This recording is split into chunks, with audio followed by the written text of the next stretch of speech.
আপনারা এত কষ্ট করতেছেন, ছবি তুলে হেদি ভিডিও করতেছি। কালকে ব্যাটারি ঠিক করছি, আজকে আব্বু বললো পার্সোনালি লোক দিয়ে সে গাড়িটা বের করার ব্যবস্থা করে দিবে।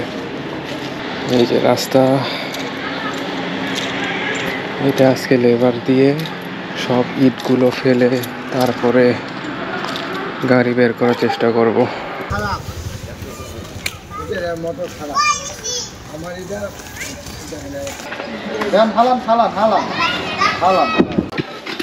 এক ঘন্টায় এইটুকু ইট কভার হয়েছে, এখনো অনেক ইট বাকি আছে।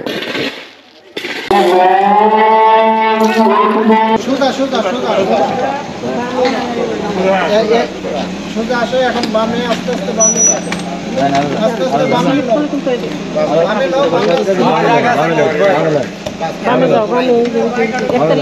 সাইডে গেছে গা, ইটা তো এদিকে যাওয়া দরকার ছিল।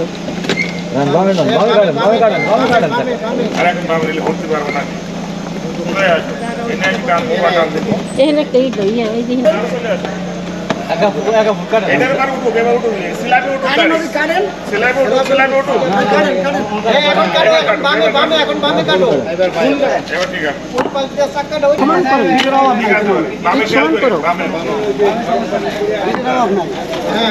নামাও নামাও বামে কাটো বামে কাটো এবার ব্যাকে একটু বামে কাটো ঘোরানে। হ্যাঁ ঠিক আছে, ওই তো এবার কাটো বামে। আবার ঠিক আছে ঠিক আছে, হ্যাঁ বামে বামে।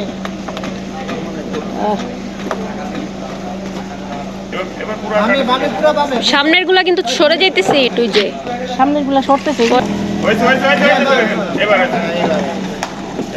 ওই সামনে ইট লাগলে ইট দিয়ে দাও।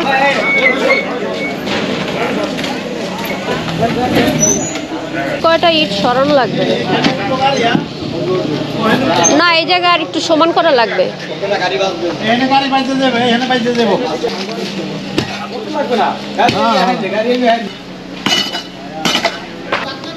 এই জায়গাটা সমান করা লাগবে, এই যে একটু সমান করতে হবে এই জায়গা।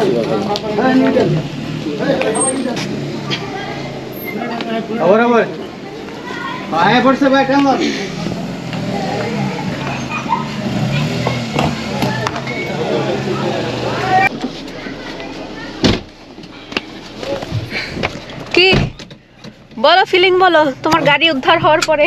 আলহামদুলিল্লাহ রলি, ফাইনালি মেলা দিন পর গাড়িটা চালাচ্ছি। ফাইনালি গাড়িটা রেস্কিউ হয়েছে না? ফাইনালি গাড়িটা রেস্কিউ হয়েছে, তাহলে আমরা একটু ঘুরতে যেতে পারবো না। এই ঘোরার জন্যই আজকে গাড়িটা বের হইলো, যদি ঘুরতে না যাইতাম না গাড়িটা বের হইতো না। সেটাই, আরো আগে একটু চিন্তা ভাবনা করলে আরো আগেই হয়তো করা যেত, বাট মাথায় এত বুদ্ধি আসে নাই, তাই না? যাক, নো প্রবলেম, আলহামদুলিল্লাহ। তোমরা বের করে দিয়েছো, তোমাদের মিষ্টি খাচ্ছো।